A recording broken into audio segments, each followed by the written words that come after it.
Each year, we ask a representative from the graduating class to address the audience. And this year, we're lucky enough to have two.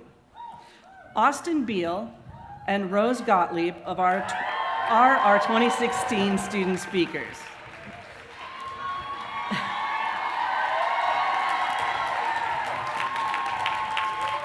Austin is a psychology major from Stanwood, Washington. During his time at Whitman, he worked as a resident assistant, a student academic advisor, and as an intern for the Office of Conferences and Events. He played on the men's club volleyball team and several intramural teams, and our graduating class will recognize his name from the humor section of our student newspaper. Rose is a psychology major from Minneapolis, who's also used to getting laughs, in her case as part of the campus improv group Varsity Nordic. During her time here, Rose worked at Walla Walla High School as a student advisor, helping students with their post-high school career and college plans. She's also interned at Walla Walla's Juvenile Justice Center and worked with young people at an emergency shelter in Philadelphia. Please join me in welcoming Austin Beal and Rose Gottlieb.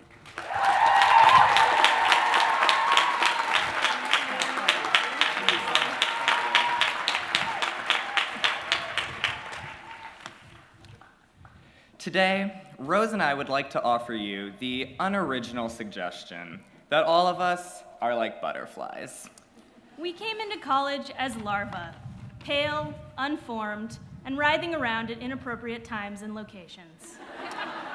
At this very moment, we're in the critical period known as metamorphosis, when the caterpillar just sort of hunkers down to eventually emerge as a hot young butterfly. And what you might not know is that after the larva builds a chrysalis around itself, it then releases enzymes that start to digest its own body. It becomes a liquid. Literally a flesh stew.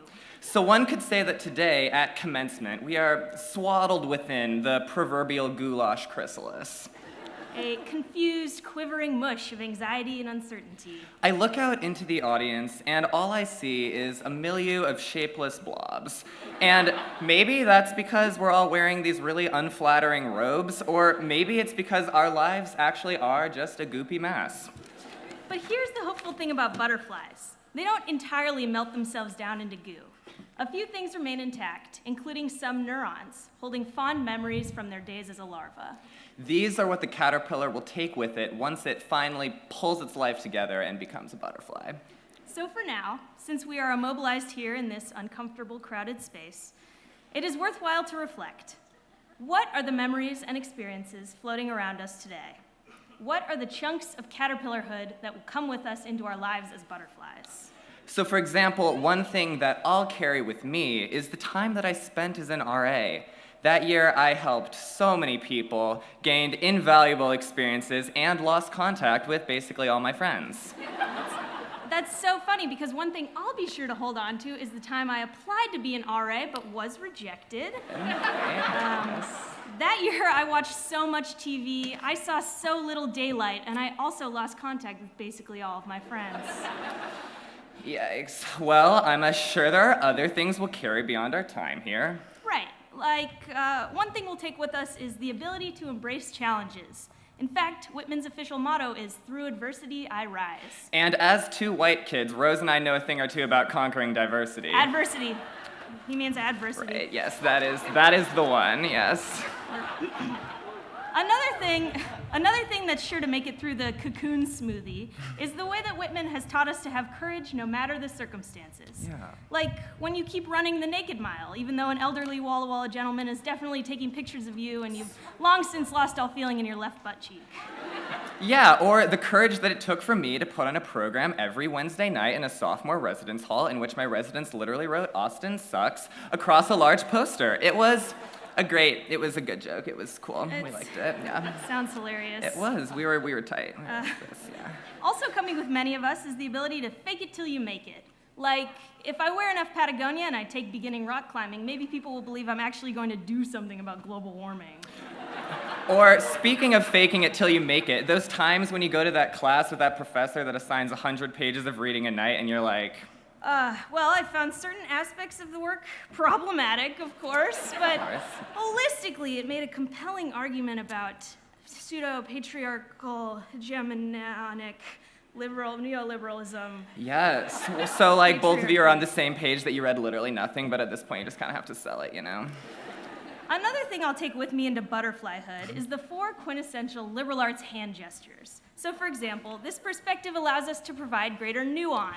Or, over time, we see the beginning of a trend. Or, the use of this rhetoric allows for a deliberate subversion. Or there's a certain intersectionality Rose, here.